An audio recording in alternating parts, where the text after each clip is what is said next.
ausente. Com a palavra o deputado Carlos Brandão, ausente. Com a palavra o deputado Pepe Vargas. Vossa Excelência tem até 5 minutos.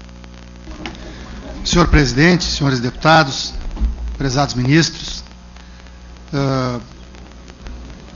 todos os governos municipais, estaduais e com o governo federal não é diferente, precisam utilizar-se de convênios ou contratos de repasse com entidades sem fins lucrativos, entidades da sociedade civil organizada, entidades privadas sem fins lucrativos, todos, sem exceção. Não conheço nenhum município de porte razoável, nenhum governo estadual que não faça isso.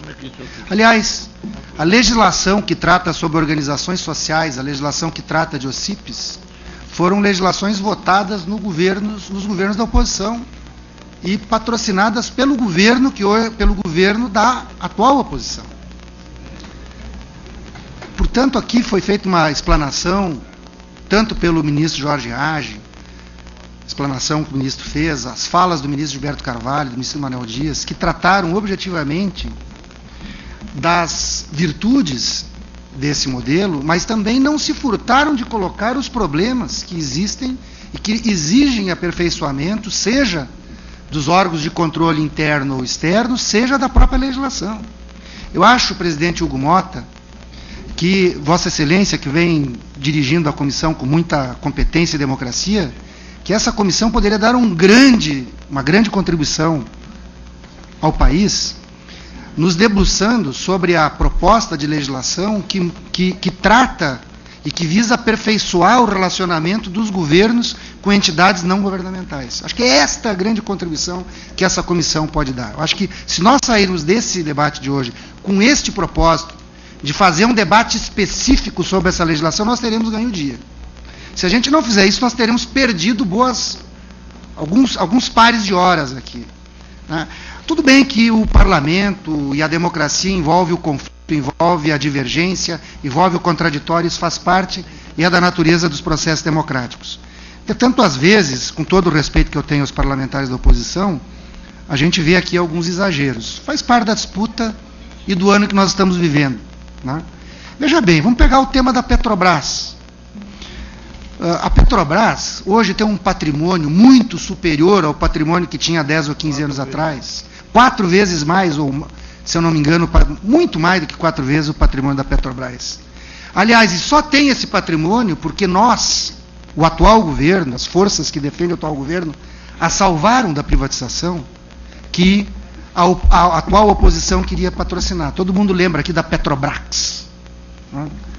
Então, a oposição não tem muita autoridade para vir falar esse assunto, com todo o respeito que tem. Segundo lugar, as questões relativas ao movimento dos trabalhadores sem terra. O nosso governo é um governo que se relaciona com todo o povo brasileiro e com todas as organizações. Nós nos relacionamos com os sindicatos de trabalhadores rurais, com a CONTAG, com a FETAG, com a FETRAF, com a Confederação Nacional da Agricultura, que são entidades organizadas de cunho sindical. Mas também nos relacionamos, e nem podia ser diferente, com movimentos sociais organizados que não têm essa representação sindical.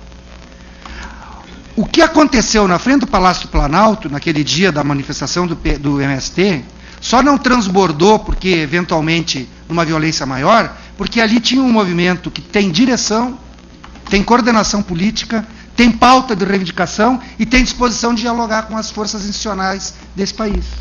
Senão tinha transbordado. Diferente dos movimentos que a gente vê que não tem direção, que não tem pauta propriamente clara e que fazem quebra-quebra por quebra-quebra. Essa é uma diferença fundamental, né? Os assentamentos da reforma agrária no Brasil respondem por 6% do valor bruto da produção agropecuária brasileira.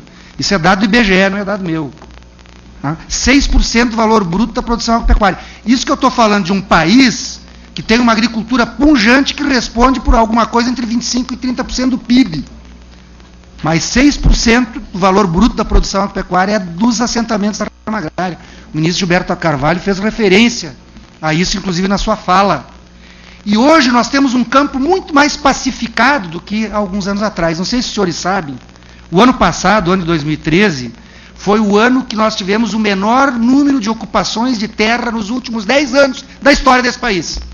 Porque tem um governo que dialoga, com os movimentos sociais, mesmo às vezes não concordando integralmente com os movimentos ou com quem quer que seja, mas dialoga. Portanto, nós, acredito, ministro Gilberto Carvalho, que o nosso governo tem que continuar tendo esse comportamento republicano de as nossas empresas públicas, os nossos órgãos públicos se relacionando com todo o universo da sociedade brasileira, né? Seja entidades de cunho sindical, seja entidades de cunho não sindical, mas que também representam forças importantes do nosso país. Então, concluo, presidente, propondo concretamente isso, que nas próximas reuniões, acho que nós poderíamos, inclusive, até me proponho a fazer um requerimento e propor que a gente faça uma audiência pública exclusivamente para tratar desse tema do aperfeiçoamento da legislação que trata da relação dos órgãos públicos com entidades não governamentais. Essa presidência acatará. Que não que sejam menos importantes. Um segundo encaminhamento. Ministério de Santos, no meu estado de São Paulo.